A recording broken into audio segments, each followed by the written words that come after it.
Good afternoon, everyone. I'm grateful to stand alongside so many champions of public safety and common sense gun violence prevention, and with my colleagues who will be helping to lead this important legislation. Thank you to Senator Murphy and Senator Padilla for being here, two great champions for safer communities. Senator Blumenthal, our other co-lead, is another tireless champion of gun safety, and he will be joining us as well. And to the members from Giffords, Brady, United Against Gun Violence, and Newtown Action Alliance, I thank you. These organizations, started in honor of survivors of horrific gun violence, have done absolutely tremendous work. We have three brave young people, survivors of horrific mass shootings that took place at their schools during their childhood, and we are grateful to have their voices and their stories here today.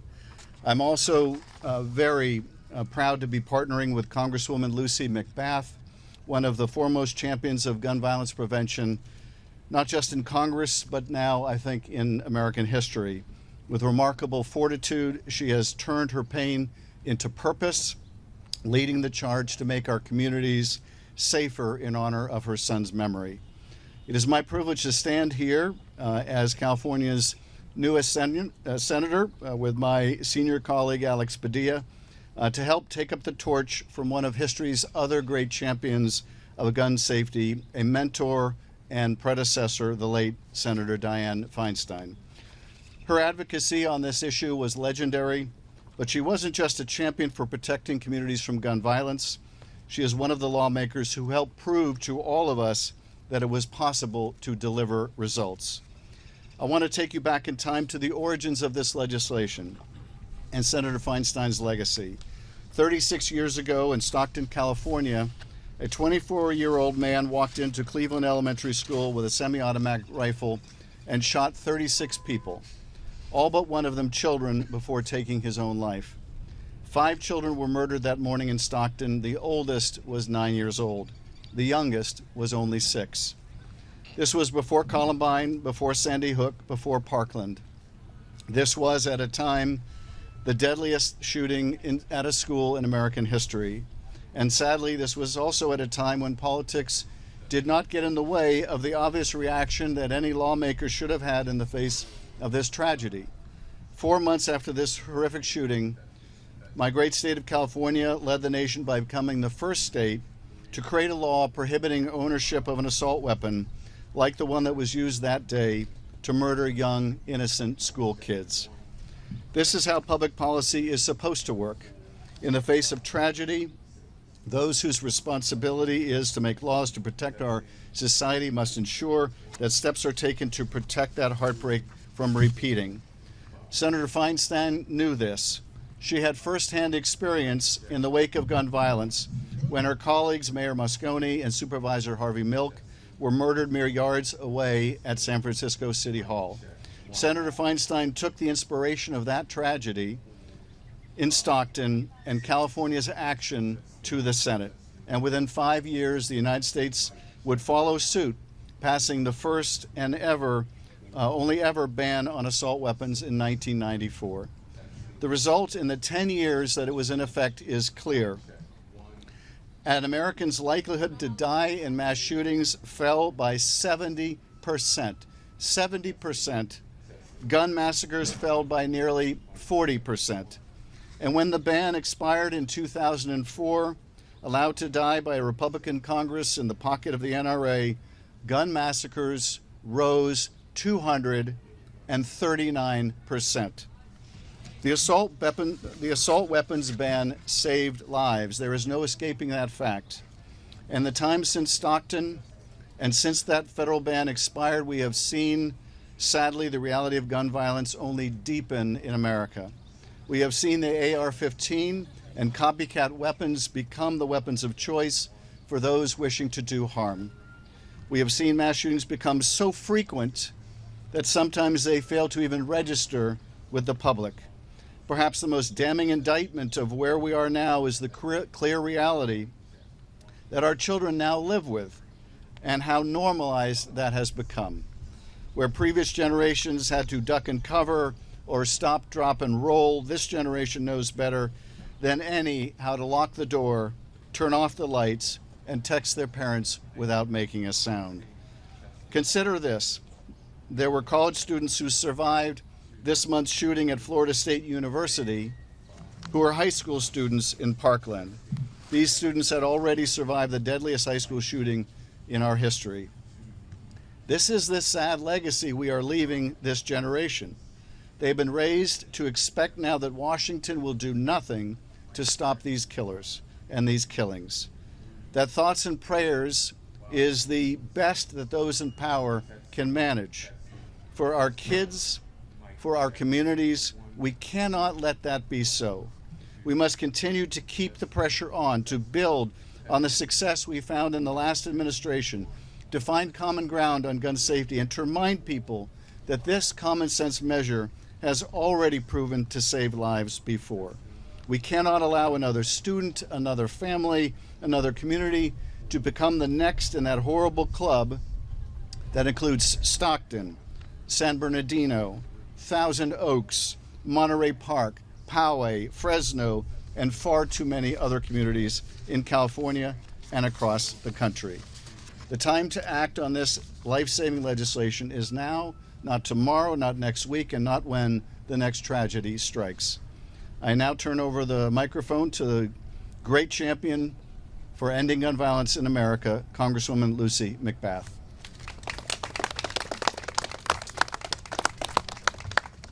Well, thank you so much, Senator Schiff, and we really, really do miss you over in the House, but we're so grateful that we continue to have champions like these that are standing with me in the Senate.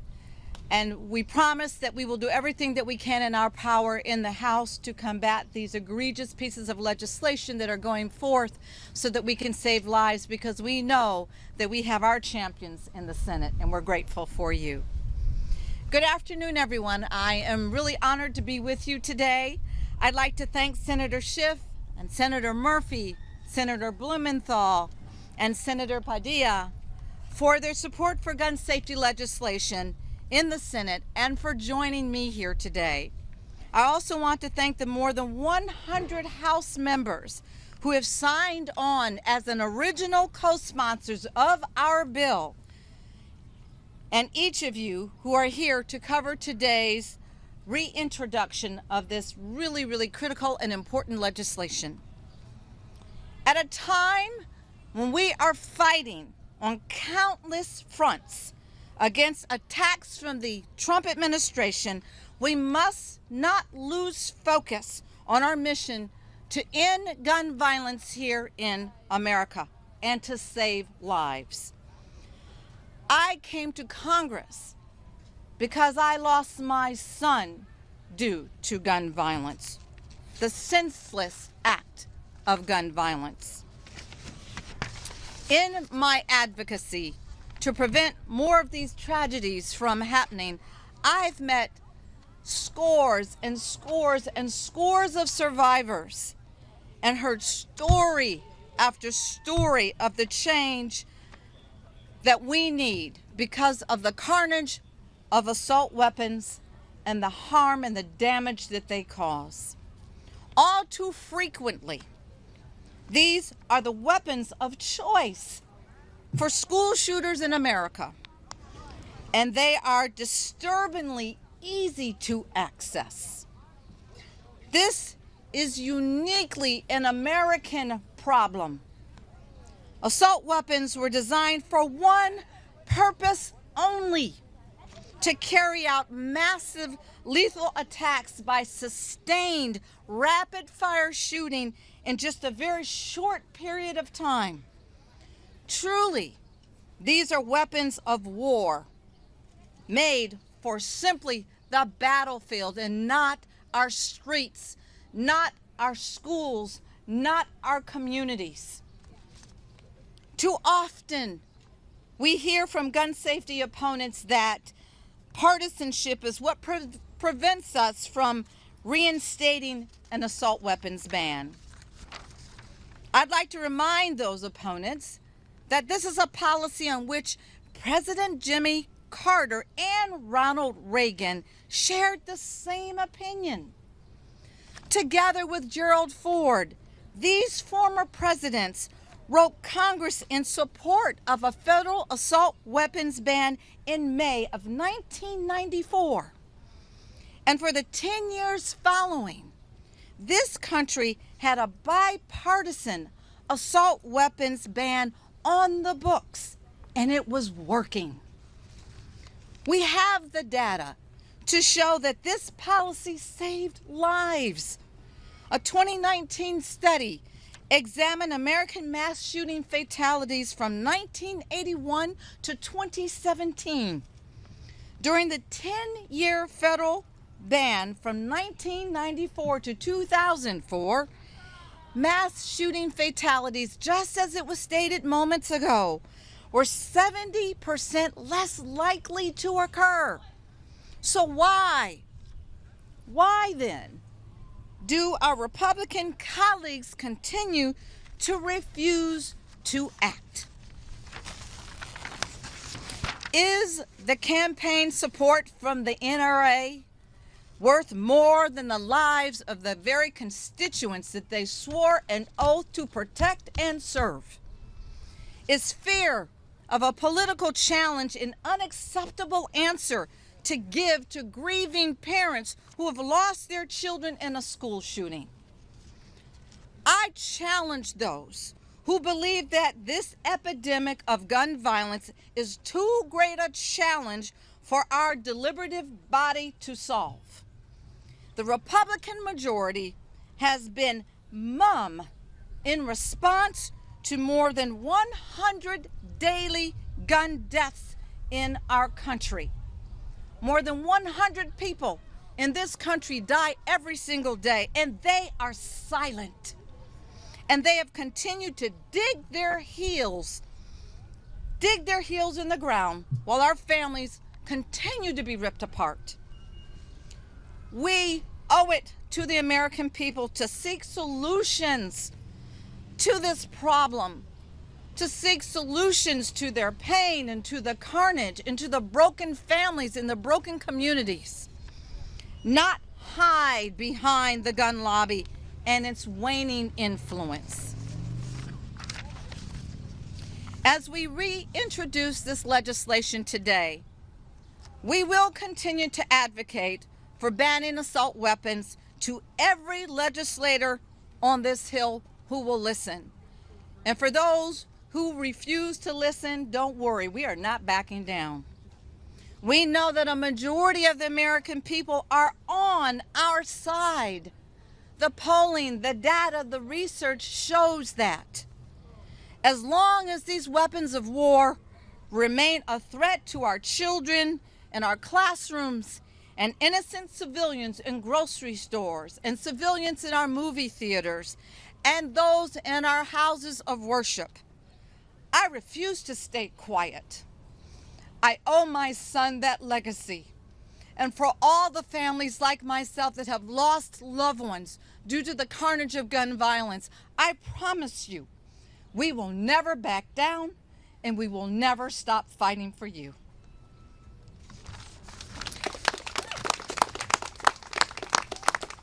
And now at this time, it is my honor and my privilege to introduce to you a champion of gun violence prevention, Senator Murphy. Thanks, Lucy. Appreciate it. Well, Lucy, thank you so much. You are a hero to so many of us, and you are right to remind our opponents, the gun lobby, Republicans who choose to continue to stay silent, that we are never, ever giving up. This is the moral cause of our country, to make sure that our children do not fear for their lives when they walk out their door every morning to walk to school or while they sit in school. It's really hard to explain the power of a modern assault weapon, an AR-15 or an AR-15 variant. The image that comes to mind for me is the image in the hallways of that school in Uvalde, Texas. Inside a classroom was one frail young man with an assault weapon. Outside that classroom were 300 armed law enforcement guards and officers. cowering, afraid to open the door to that classroom because they feared not that young man, but they feared the single weapon that he had in his hands. One AR-15 up against 300 armed officers, and the AR-15 won that day. And there are dozens of children who are dead. So we are here today to just tell you that we're not giving up. This bill is important. It will save lives. You heard what happened for the 10-year period when this country came together on a bipartisan basis and decided to ban assault weapons. But we continue to have proof after proof that when we change the laws to make it just a little bit harder for dangerous people to get their hands on dangerous weapons, we save lives. In 2022, after 30 years of the gun lobby running this place, we passed the first meaningful anti-gun violence legislation in 3 decades. It included a provision that made it a little bit harder, but meaningfully harder, for young buyers to get their hands on assault weapons. It effectively imposed a 3-day waiting period. It made a number of other meaningful changes in our gun laws. And guess what has happened since we passed that law? School shootings in this country have dropped by 23%. Mass shootings have dropped by 25%. Urban gun crime is down by 20%. We have shown, whether it be back in 1994 or in 2022, that when we pass common sense gun laws that still allow for law-abiding citizens to get their hands on a weapon to protect their home or to shoot for sport, we save countless numbers of lives. So we are going to keep pressing, because not only is the assault weapons ban the right thing to do, it is the popular thing to do. Every single year when you go into the field and ask Americans what they think of an assault weapons ban, of just making sure that these weapons designed to kill as many people as quickly as possible are solely in the hands of the military and law enforcement, by increasing numbers, they tell Congress that it's past time to stand up and do the right thing by our kids. So I'm really glad to be here. I thank Senator Schiff for spending the time to honor the work that Dianne Feinstein did to bring us to this moment. We have momentum to pass this bill, in part because Dianne Feinstein stood up to the gun lobby, passed that bill in 1994, and we have the data. We have the information at our hands to know that the assault weapons ban works. So we stand in her very big shoes today. We stand with literally hundreds of thousands of parents and students, Americans from every part of this country, who say it's time. It's time for us to put our kids before the profits of the gun lobby. So thanks, Senator Schiff. Thanks, Lucy, for making this a reality, making this a priority. Every single day, I get to wake up and do this work with the man that I was standing next to in that firehouse in Sandy Hook. A lot of things that we saw and heard that day, we both wish we didn't see and hear, but it changed both of our lives. My senior senator, Senator Dick Blumenthal. Thank you. Thanks, Chris. Thank you, Senator Murphy, Senator Schiff. Chris is right. We went through the heartbreaking trauma, the sickening experience of going to the firehouse after that Sandy Hook massacre and meeting the parents of those children. I had been involved in this issue since the early 1990s as Attorney General of the state of Connecticut, when Connecticut passed its assault weapon ban, and it was attacked in the courts. I went to court, tried the case, argued it in the state Supreme Court after we won it in the trial court, and Connecticut had an assault weapon ban. But we all know that guns have no respect for state boundaries. The strongest assault weapon ban by any state is no better than the weakest in another state. And that's why we need this national law. A national law will save lives. And my thanks to Senator Murphy for championing the Bipartisan Safer Community Act.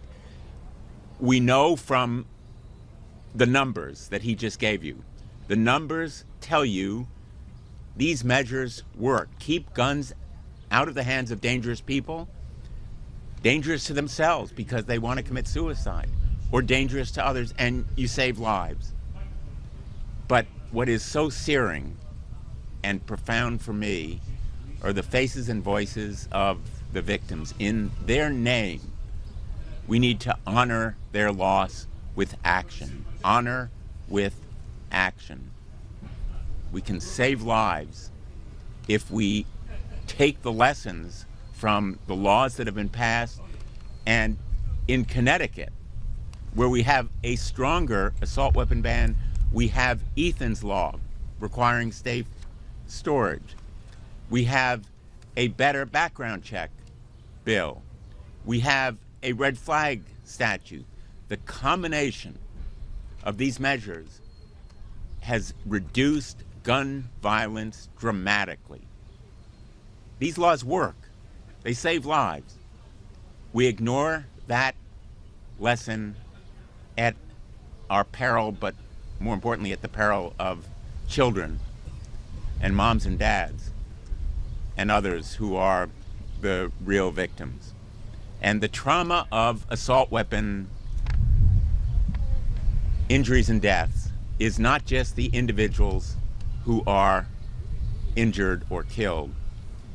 It is also the trauma of seeing it, of hearing about it, of experiencing it when kids learn or watch it. And that trauma seeps into the consciousness of America and affects all of us.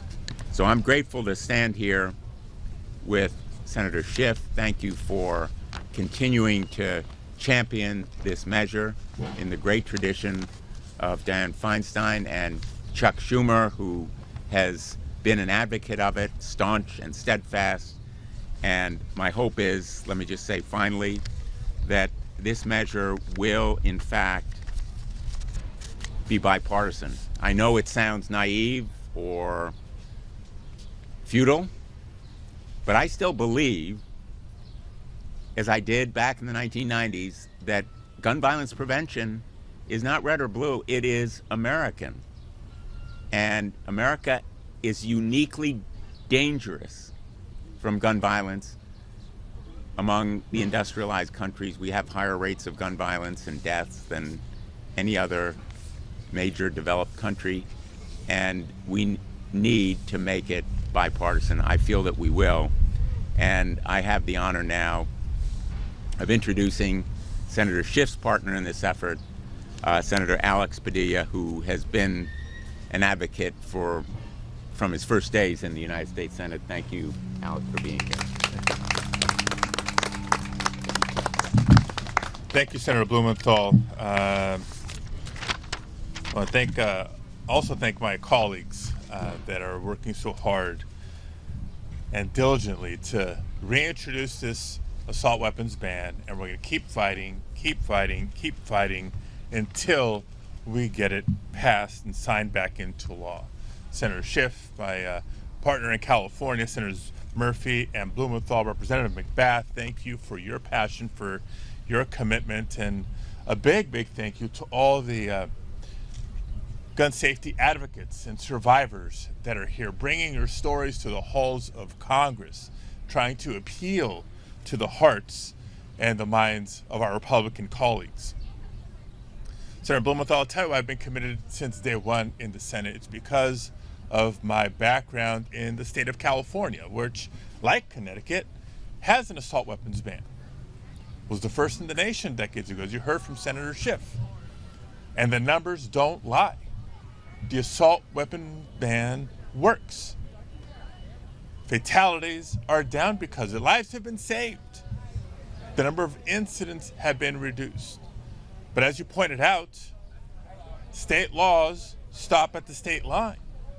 And as long as it's easy for someone in California to leave the state and bring back an assault weapon, or somebody from a neighboring state to come to California with an assault weapon, we're still at risk.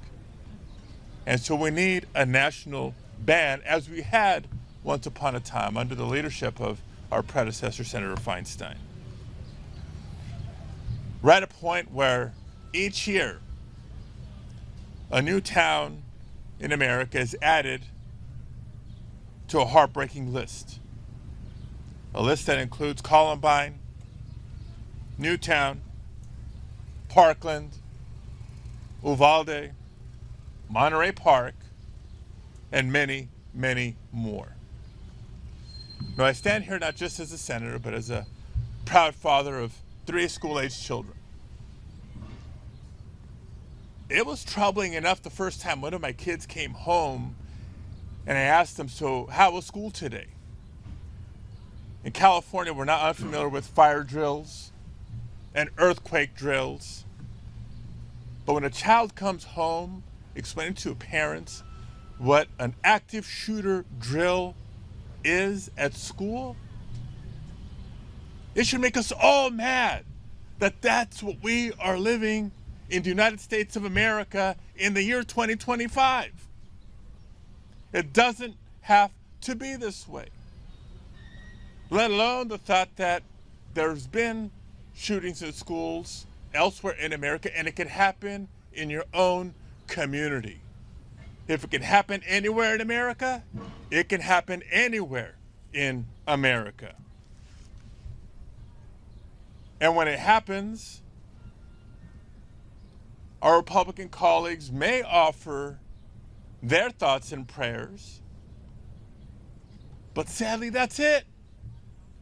They'll offer thoughts and prayers and then sit back and do nothing. If they do anything, it's they actively block our efforts like advancing an assault weapons ban and other common sense gun safety legislation. The country deserves better. And for those who hear the false argument that, oh, what about the Second Amendment? This is not about the Second Amendment.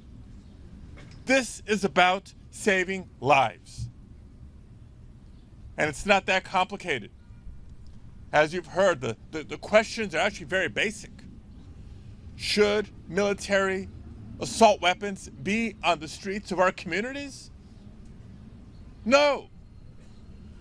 Should weapons of war be found in our grocery stores, at concerts, in houses of worship?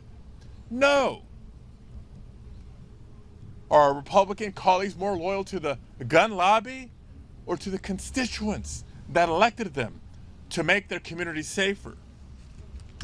So yes, today we are proudly and adamantly putting the assault weapons ban back on the table because we know these bans can save lives. We know they reduce the number of mass shootings. And we know that if we fail to act, more Americans, more children will die. So we're calling on our Republican colleagues, please have the backbone, have the courage to stand up and protect your constituents, protect our communities. Have the courage to put people over profits. And to all the advocates that are here, and especially those who are watching at home, please don't lose hope. Nearly 3 years ago, under Senator Murphy's leadership, we did pass the first gun safety legislation in 3 decades in America. And we know full well we did not do it alone. We did it because of your voices and your advocacy and your activism. You made a difference then, you're going to make a difference again. So as long as we're willing to fight for our children, we can't lose hope. There is hope. Call your members of Congress. Organize. Speak out. We can and we must win this fight. Thank you very much.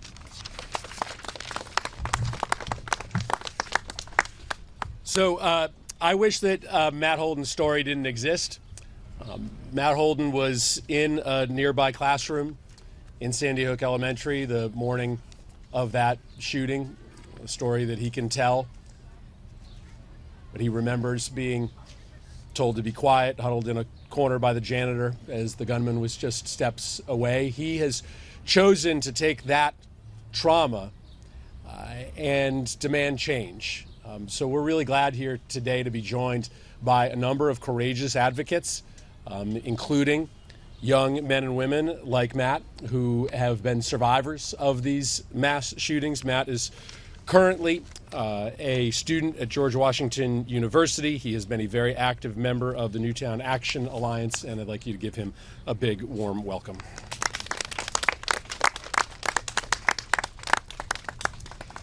Thank you. I want to thank Senator Murphy for the introduction, and I want to thank everyone who came out today to show support for this cause. It really does mean so much to us as survivors. Well, like the Senator said, my name is Matt Holden. I'm a student at George Washington University, an advisory board member of the Newtown Action Alliance, and I'm also a survivor of the Sandy Hook school shooting. 12 years ago, when I was just 6 years old, I hid in my first grade classroom as a gunman armed with an AR-15 and high-capacity magazines, hunted and murdered 20 of my friends and classmates and 6 of our teachers in less than 5 minutes. I've spent every day since trying to live in a world that still allows those weapons of war to be sold legally to civilians. A world where kids like me are expected to survive, to grow up, and to somehow carry this trauma like it's normal. It is not normal. What happened in my school should have been the moment this nation changed, but it wasn't. So survivors like me had to become the change. Alongside the families from Newtown, Parkland, Uvalde, and other communities impacted by AR-15 shootings, I have walked the halls of Congress. We've shared our pain. We have begged lawmakers to put lives before politics. And in 2022, we helped pass the assault weapons ban through the House of Representatives. We did that. Survivors did that. Not because we wanted to, but because we had no choice. Today, I want to thank Senator Schiff, Blumenthal, Murphy, Padilla, and Representative McBath for reintroducing the assault weapons ban of 2025. This bill is the product of years of tireless organizing by people who lost everything and chose to turn their grief into action. It honors the legacy of Senator Dianne Feinstein, and it represents the strongest, most comprehensive legislation we have to get weapons of war off our streets. AR-15s do not belong in our homes or our schools. High-capacity magazines do not belong in our communities. These are not tools of self-defense. These are tools of mass murder. We know it. The gun industry knows it. Congress knows it. I'm 18 now. I go to class. I study for finals. I try to build a future for myself and my future family. But every time I hear about another school shooting, I'm back in that classroom in Sandy Hook. I'm back to being just 6 years old, hiding, listening, waiting to die. That memory doesn't fade. It just hardens into resolve. We don't need thoughts and prayers. We need courage. We need action. And we need every single member of Congress right now to decide if they're going to stand with us, the survivors, or stand with the industry that arms the next shooter. Pass this bill now so that no other child has to grow up with a lifetime of trauma. Thank you.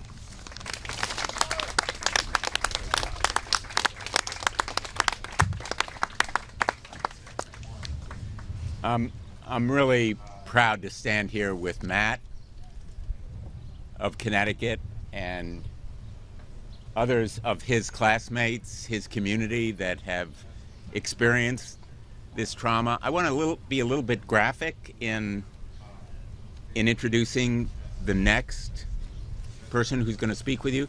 You know, Senator Schiff talked about, and so did Lucy McBath, these weapons of war. The reason why they're weapons of war is not just that they kill, but they kill more efficiently and speedily and rapidly. And when a bullet from an AR-15 or an assault weapon type gun hits a human body, it explodes inside. It rips apart the organs. It, in effect, decimates the insides of a human being. it produces a wound that is often irreparable, with a velocity and force that is unmatched, and produces a scene that is absolutely horrific. And a young person like Aliyah Eastman, who has lived through the Parkland shooting, has experienced that trauma and still has the courage and the strength to come here and talk about this cause with the clear-eyed strength and courage that this movement demands. And it is a movement because of young people like her and Matt. This movement has gained force in America because of the young people willing to step forward. She not only lost friends at Marjorie Stoneman Douglas High School, but then she lost her uncle, who was shot and killed in Brooklyn, New York. She has spoken at March for Our Lives. She's testified before the House and the Senate. She is part of Enough, founding member, a national spokesperson for Brady, and she's the co-founder of Concerned Citizens DC, a graduate of Trinity Washington University in Washington, DC. She's an accomplished, really extraordinarily impressive young woman, and I'm very proud to introduce her to you now.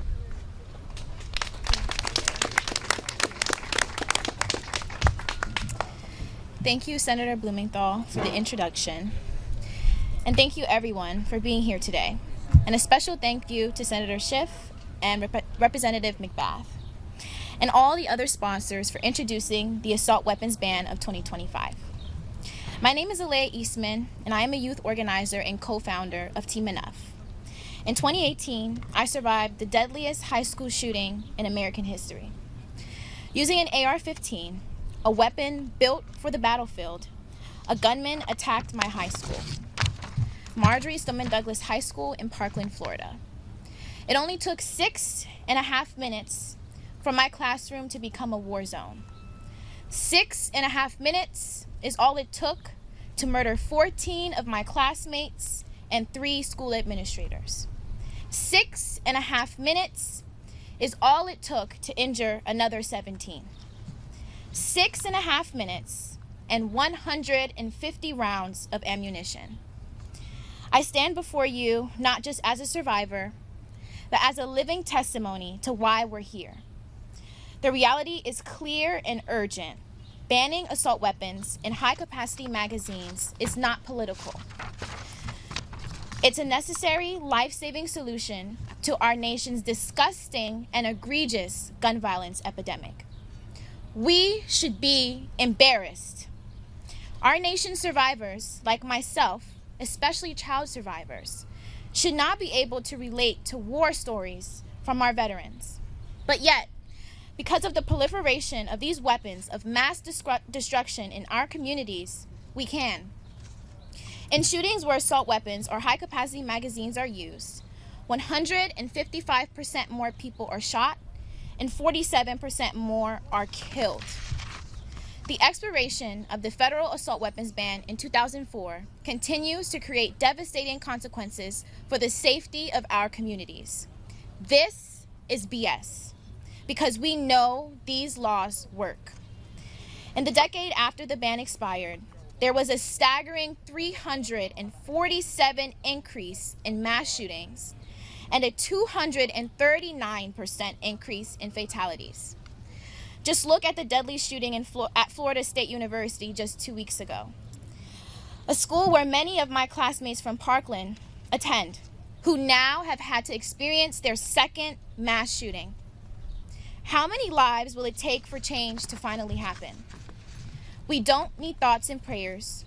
We can't just blame the actions of an individual when this country continues to put profit over the lives of children, your children.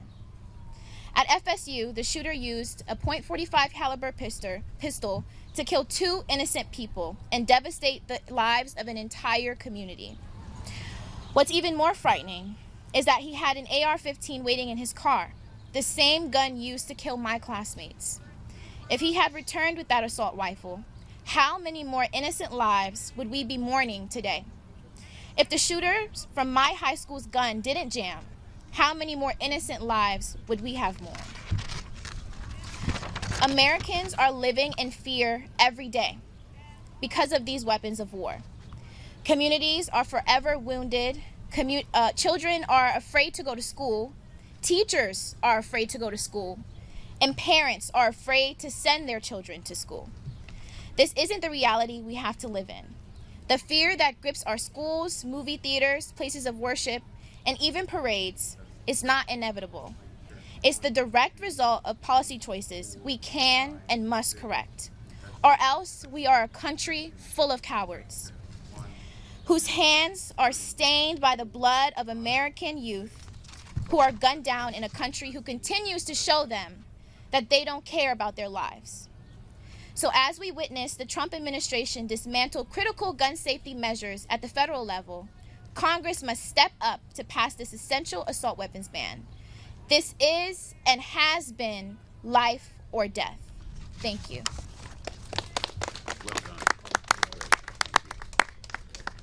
Alea and Matt, thank you for that powerful testimony to what you have experienced and for sharing that with all of us and for your incredible advocacy.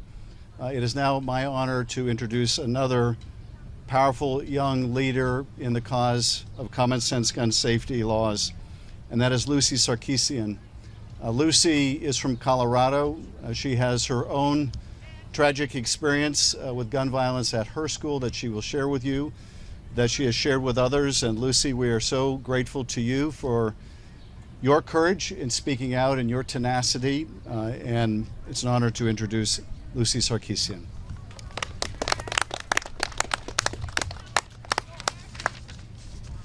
Hi, I'm Lucy Sarkeesian, and unfortunately, like Alea and Matt, I'm here because I too am a school shooting survivor. When I was 14 years old, 2 students walked into my school and opened fire in the classroom across the hallway from me. They shot 9 people, including killing one boy, Kendrick Castillo. But listening to Alea and Matt makes me think about how they weren't armed with AR-15s. They were armed with a rifle and a handgun. And that probably saved my life. I had mere seconds to go into lockdown when the shooting happened. Literally frantically panicking, trying to find a spot to hide, trying to close the door before a gunman could get in. And I shudder to think that if they had been armed with an AR-15, I would not be standing here today. My life would have been cut short at 14 years old. 9 people being shot in a school is a tragedy, and it is unacceptable. But it's not 34 people like we saw at Parkland. It's not 20 dead first graders like we saw in Sandy Hook. And it's not more than 20 dead 4th graders like we saw in Uvalde. The facts are clear. Assault weapons uniquely inflict damage upon their victims. And they exist for one purpose: to kill. The damage inflicted is exemplified in so many stories, but one that touches me is of my very close survivor friends, Sandy and Lonnie Phillips, whose daughter Jessie Gawi was murdered at 24 years old in the Aurora movie theater shooting. When Sandy and Lonnie went to identify her body, she had a 6-inch hole in her face from where an AR-15 bullet ripped through it. At 24 years old, her face was so mangled from a bullet, they could barely recognize their own daughter. And those are the stories of countless victims brutally slaughtered by AR-15s. Think back to the children at Uvalde who couldn't be identified by anything other than their shoes because their bodies were so badly mangled. Do we really want to be a country where children's bodies are being pulled out of schools mangled because we refuse to take any semblance of action to fight? No, we don't want to be that country. Which is why I commend the efforts of the senators and Congresswoman McBath here today. Because while their Republican colleagues are finding new ways to terrorize transgender children in this country, they're actually taking action to make it safer for kids in the United States of America. I have lived with post-traumatic stress disorder for the last almost 6 years of my life. Next Wednesday will mark 6 years since my shooting happened in Colorado. I was a middle schooler. Being a school shooting survivor robbed me of my adolescence. I didn't get to have normal experiences. I went to 3 high schools because my anxiety was so severe I couldn't sit still in a class. Just in December, I acquired a service dog because my PTSD is still that bad. And yet, I'm lucky because my gunmen weren't armed with an AR-15. I had the time to close my door. But if they had, I don't think it would have turned out the exact same. So that is what makes this bill so critical. When you think about, say, the Second Amendment, I urge you to ask yourself, is a piece of paper that was written by slaveholders more important than the kids whose parents didn't even get to recognize them when they were buried? Is it more important than Jessie Gawi, who had a 6-inch hole ripped through her face? Is it more important than Sandy and Lonnie Phillips, who that's their last memory of their daughter? The answer is a resounding no. And while the Republicans in Congress might try to debate this as a political issue, it's not a political issue. You've heard from me, you've heard from Alea, and you've now heard from Matt about the devastating effects of gun violence on your life when you survive it as a young person. We're hearing AR-15s are uniquely dangerous, uniquely damaging, and uniquely need to be regulated and got off our streets. So, support this bill. Today is the day for action. It's not tomorrow. It's not after the next Parkland happens. It's not after the next Sandy Hook happens. It's not after the next STEM. Today is the day for action, because I don't want to stand here in 6 more years and be saying the exact same thing with a new group of survivors. None of us want that. Ban assault weapons now.